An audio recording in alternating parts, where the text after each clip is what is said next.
So, an article recently published in the Sunday Gleaner states that at least 272 of the persons charged for serious crimes in the last decade have committed the same offense while out on bail. Here to shed some light on some of the reasons criminals reoffend is Dr. Dacia Leslie. She's author and chair of the Crime Prevention and Offender Management Research Cluster at the Sir Arthur Lewis Institute of Social and Economic Studies, SALISIS. Good morning, Doc. Welcome to Smile Jamaica. Morning, Dr. Leslie. Good morning, Delia. Good morning, Neville. How are you? Thanks for having me. It's our pleasure to have you. It's our pleasure to have you.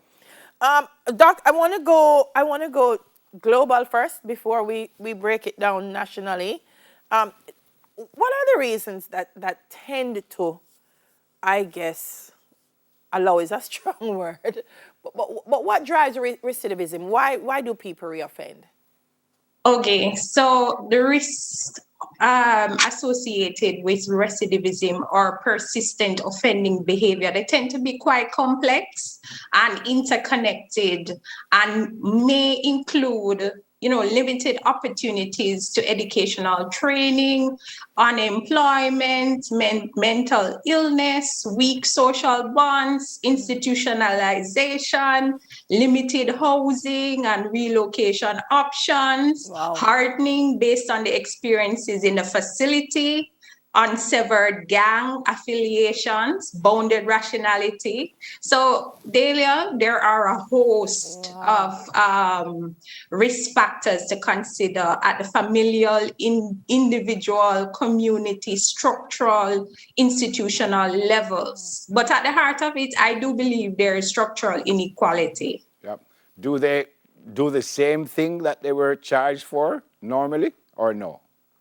Well, it depends on how you're looking at it or the purpose for which you are analyzing the data. So it is in some jurisdictions, it is important that they use a measurement that involves the same offense being recommitted in order for it to be considered recidivism. And let me explain why. There is an understanding that persons who go through the entire process, they will have exposure to rehabilitation intervention. So if it is that they were in there for larceny, for example, and they're exposed to the interventions and it's believed that they have experienced behavioral modification and they come out and they commit a different offense, then in some jurisdictions they don't want to, they will not consider that recidivism.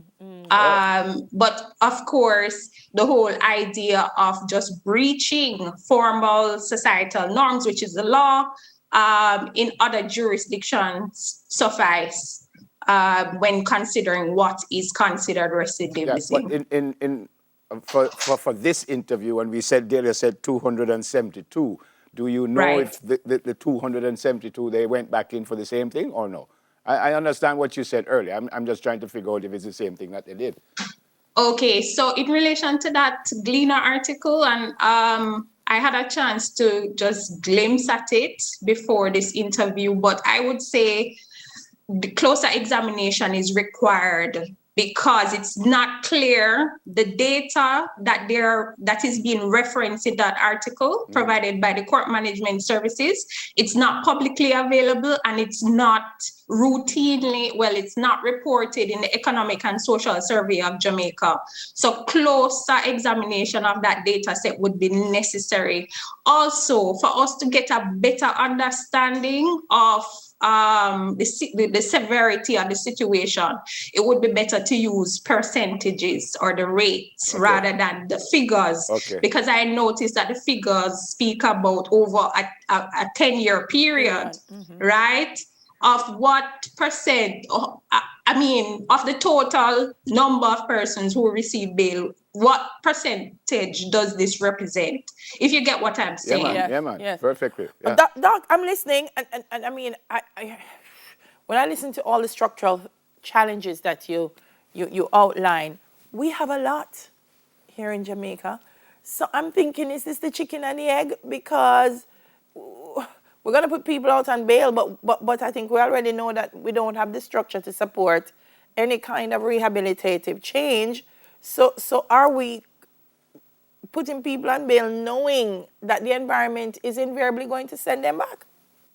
And in the same breath, we could ask the question of, I think one of the concerns in the article was that we need to probably consider using preventative detention more, meaning that cases that would probably be considered, suitable for bail, it's otherwise. So it would be more of a detain them to prevent future criminality or witness intimidation.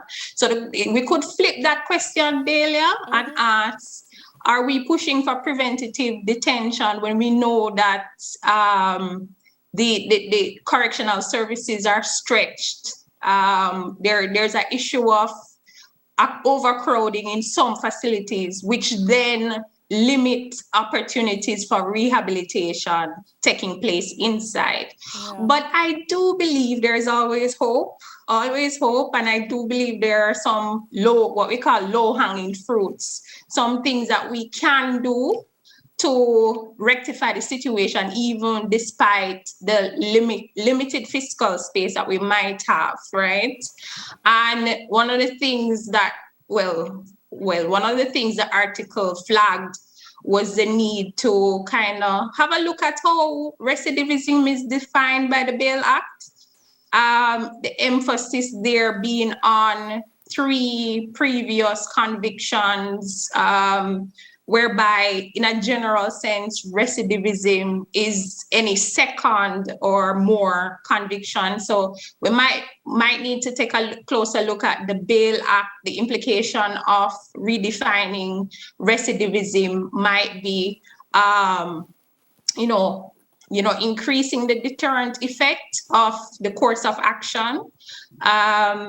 But there are so many other things that we can do. For example, we definitely need to improve the treatment or increase witness participation in the Jamaican context. And from the court side of it, the decisions made by the court to grant bail is based on the information placed before them. So ensuring that case files are complete is another way that we can probably look at addressing this issue. Yep. And so the necessary investments would need to be made to ensure that the case files that come before the courts, the same files that they use to make the decision whether bail is granted or not, they are reflecting the true conditions that the defendant or the accused live in. Yep. Having said all of that, and I'm not certain you were suggesting that certain people should not be given bail for certain offenses, but is that one way to kind of stop it? Because you might run into some human rights issue after that, but is that a suggestion? Well, it's not a suggestion, it's law. The Bail Act is clear in its definition of on what basis some persons can be denied bail.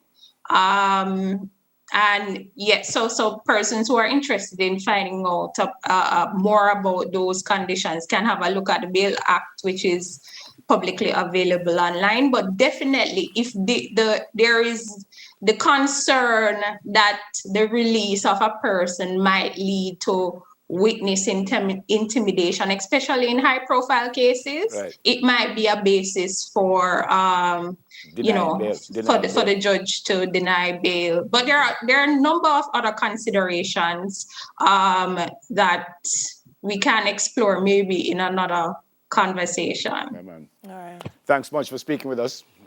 Stay safe, look after yourself, and God bless you. Likewise, blessings. Thank you. Dr. Dacia Leslie, author and chair of the Crime Prevention and Offender Management Research Cluster at the Sir Arthur Lewis Institute of Social and Economic Studies. Yeah.